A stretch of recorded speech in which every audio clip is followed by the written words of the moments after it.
E aí galera, beleza? Hoje a gente vai estar aprendendo a fazer uma partida direta com reversão na prática, tá?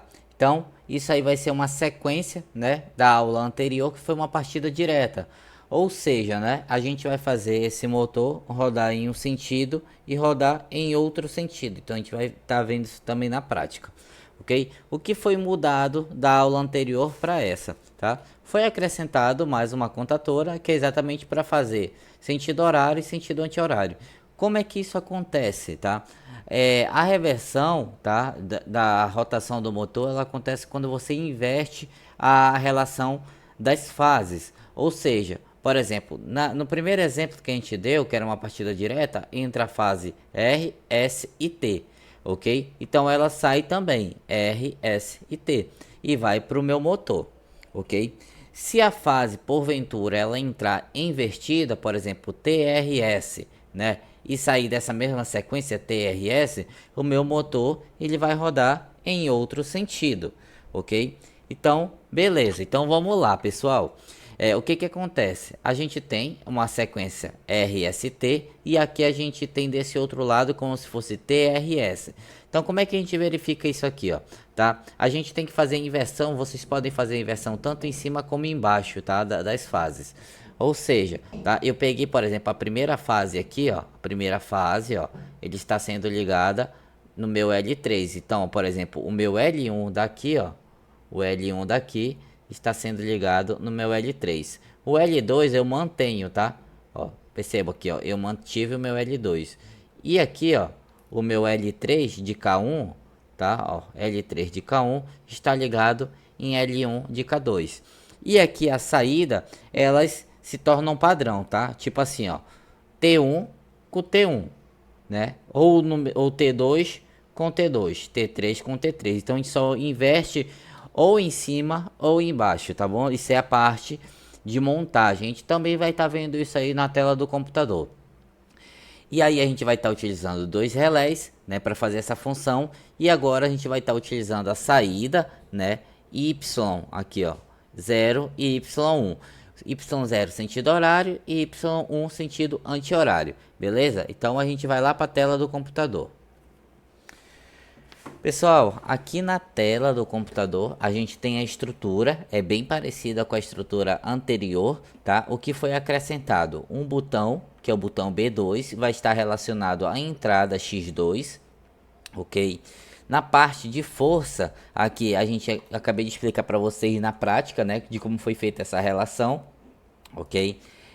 A gente fez a inversão de fase somente aqui em cima, então tipo assim, a gente tinha L1 com L3, L2 com L2, né? E L3 com L1. E aqui embaixo a gente se manteve, né?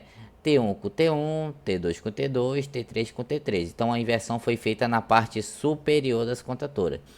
Em relação à saída, foi acrescentado mais uma saída Y0 para estar ligando o meu relé número 2, ok? Então é importante a gente se atentar a isso, tá?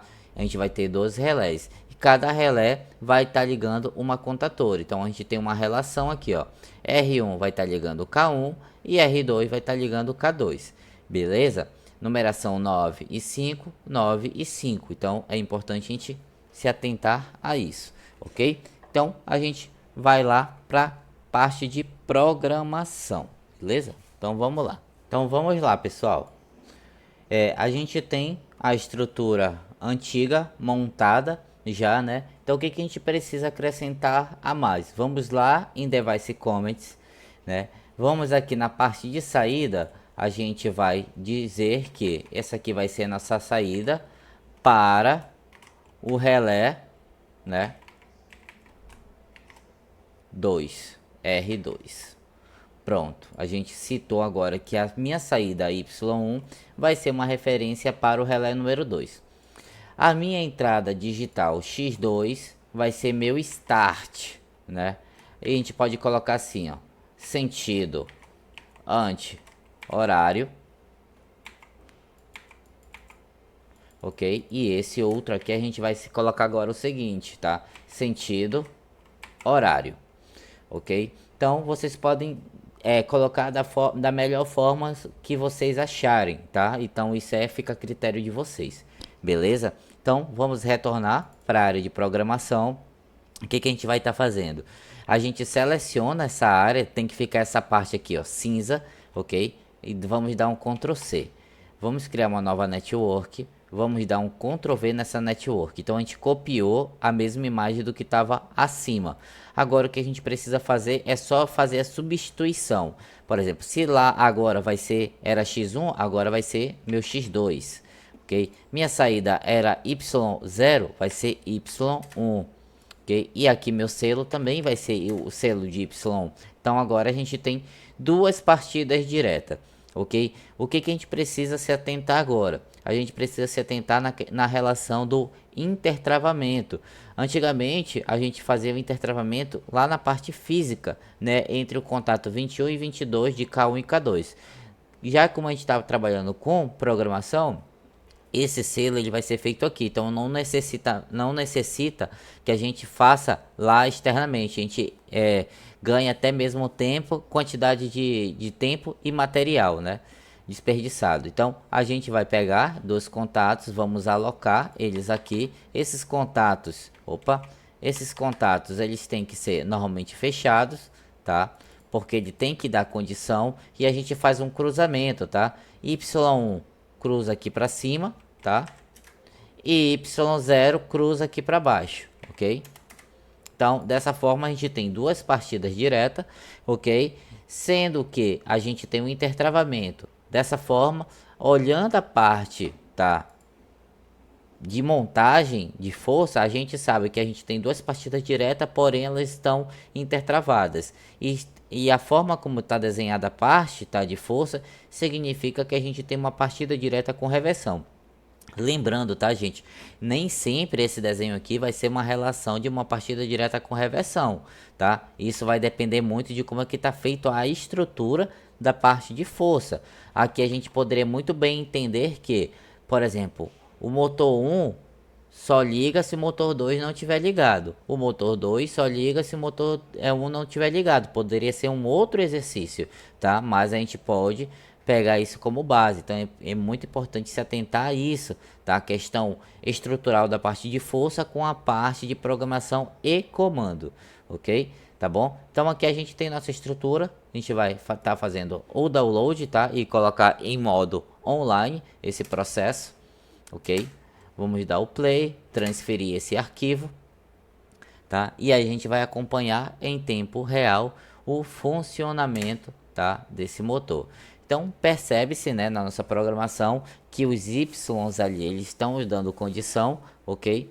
E agora na minha parte de programação e física a gente vai ver esse cara funcionar. Então a gente primeiro vai testar ele no sentido horário, ok? Então a gente se atenta ao giro aqui, tá?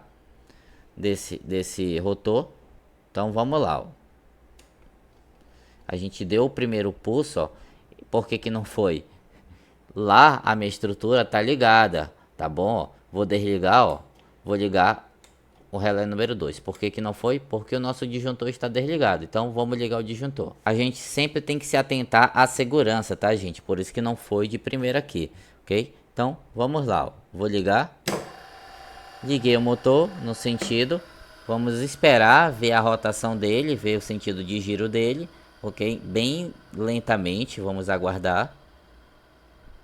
Então a gente pode ver o sentido de giro dele, ó, ok? E agora a gente vai rodar ele no sentido anti-horário, tá? Vamos desligar. E aí a gente acompanha também a questão da rotação para que a gente possa ver de fato que ele rodou em um sentido e depois ele rodou em outro sentido, tá bom? Então dessa forma vocês já puderam ver, né, a relação, tá, do nosso motor rodando em um sentido e outro. Então a gente utilizou dois relés, esses dois relés auxiliares auxiliam, tá bom, na nossa função, que é fazer o acionamento, tá, dessas duas contatoras. Então é importante se atentar a isso, ok?